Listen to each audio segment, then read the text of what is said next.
time, that would have been so much harder. It's really the same structure as a traditional story time. So I'll read a book, I'll sing a couple of songs, I'll read a book, I'll sing a couple of songs. My new face mask, how I love my face mask. My new face mask, it helps keep us safe. When I was younger, I wanted to be an opera singer, so I actually have a degree in music performance. One of the loveliest things has been them telling me which songs their kids are still singing around the house, so I know those are hits, especially the songs I write myself, because I do like to write some of my own storytime songs. I try to make it so that it includes everyone, so nobody's feelings are ever a little bit hurt. Like, I don't have a mom and a dad, especially with COVID. They've been talking, there are children who've lost parents, there are children who've lost the people that matter most. They don't need a bunch of reminders of the sad things. They need to be reminded that they're good, whoever they are is okay and wonderful. Looking at everyone you see and just saying, you're a human, you're a cool human, I can't wait to see what you do with that. And that's the way you relate to kids, right? You are my sunshine, my special sunshine. You, my little best friends at home, each and every one of you, even the ones of you I haven't met in person yet. Now you can find all of Miss Kate's story times on the Windsor Public Library website and the Facebook page. She's also going to be on Windsor Morning at 97.5 FM tomorrow at 8:10. Up next, we've got Colette Kennedy, who's going to give a look at the forecast.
It was the pizza equivalent of a buzzer beater. Arcata Pizzeria edged out Antonino's in an online bracket-style tournament to determine Windsor's best slice.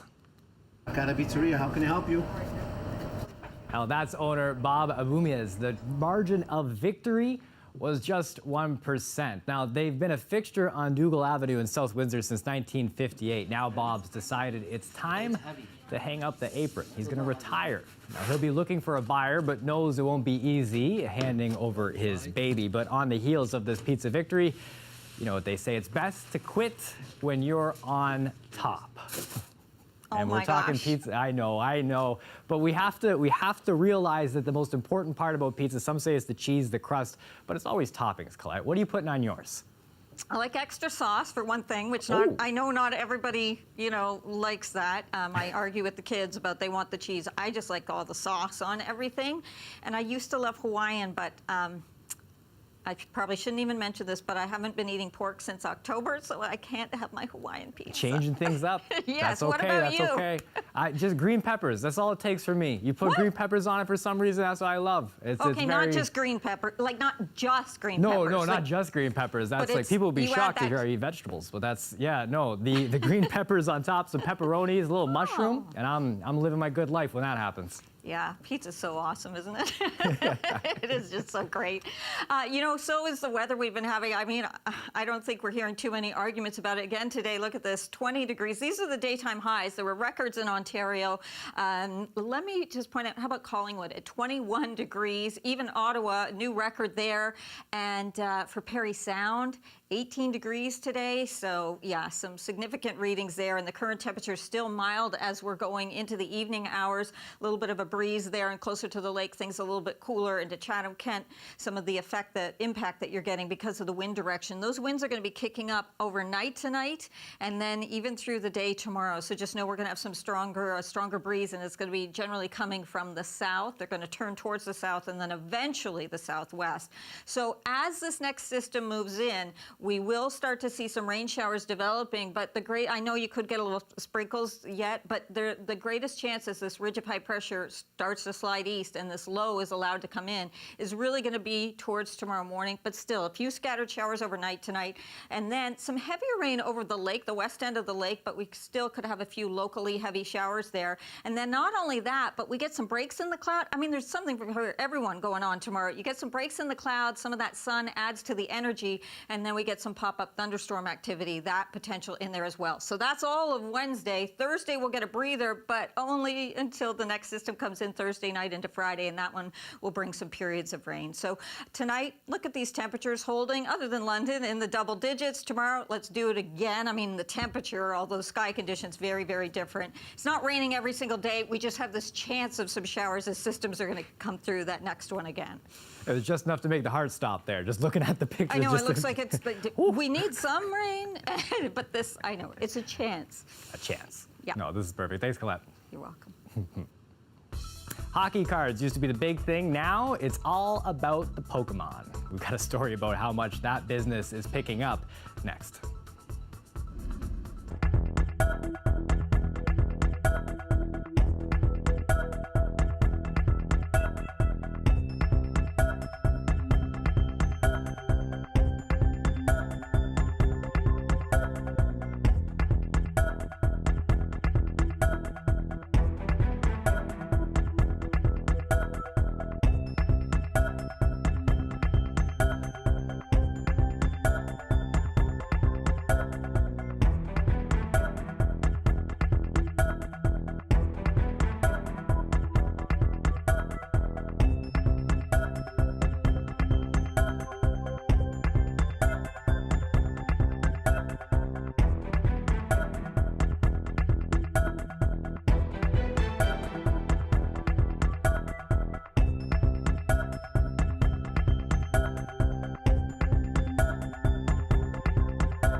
The federal Conservatives have tabled a motion demanding the Trudeau government develop a plan for lifting COVID-19 restrictions. Party leader Aaron O'Toole referred to calls from national business organizations for a strategy to get Canadians back to work.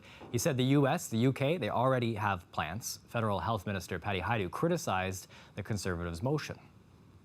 It shouldn't be politicians that determine when, in fact, a community should relax public health measures, but it should be public health and science leaders. Now, she said Canada can't have a strong economy if citizens are worried about getting sick every time they walk out their front door. Do you have a binder of hockey cards or Pokemon cards buried beneath some of the piles of stuff in your basement? They could be worth a lot of money. The business of collecting and selling cards has been booming during this pandemic. In some places across North America, stores have been robbed. Fights have broken out. Talia Ricci with more on the card craze.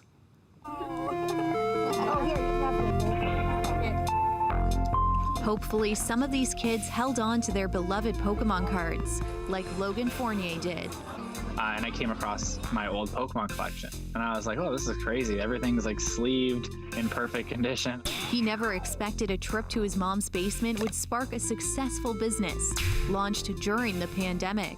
If you guys have questions, please just ask them while I'm doing this. Some of the cards are going for like $5,000, $10,000, and I was like, this is weird. Like, there's something here. So we opened the store, and honestly, it just accelerated from there. From Pokemon to sports cards, shops say the demand in the last few months has skyrocketed. Almost as soon as the pandemic started last year, sports cards started booming. A huge comeback for hockey and vintage sports cards. Any of the big Hall of Fame names, if you have any of those cards in good condition, you're looking at a lot of money. A Wayne Gretzky card just sold for 1.3 million. Sales have gone up maybe 1,000%, tenfold. So yeah, it's been very, very busy for us. Which I bought for, I think, $350,000. Live streams where YouTubers and celebrities open packs have created a certain sense of community at a time when people can't gather to play and trade. This year also marks Pokemon's 25th anniversary. People obviously have more time to spend on their hobbies by virtue of the fact that we're sort of in a lockdown situation. Card collecting is something which we can do at home. If you do end up coming across an old binder of sports cards or Pokemon cards in your basement, experienced collectors recommend looking up the cards online to get a sense of how much they're worth, and then getting them graded, which proves the condition they're in. For me, it was just like a nice outlet to kind of like just cool off. As a kid, I was just like, I got immersed in the world and I really liked that. It was just like fun to play. Yeah, she got a really good card. Nice. I think it'll continue to grow. Hopefully, it'll just get passed down from generation to generation. A nostalgic hobby that continues to thrive in a digital world. Talia Ricci, CBC News, Toronto. I think there might be a generation of people asking for their binders back after passing them down. That's it for us here at CBC Windsor. For more on these stories, you can go to cbc.ca/Windsor. We're on social media too. You can find us on Facebook, Instagram, and Twitter. The Rick Mercer Report's going to be up next, but before we leave, we wanted Miss Kate to have the final word, the final song, if you will. She's been reading and giving these virtual lessons to students, to people in Windsor, and we wanted her to kind of have the final say tonight.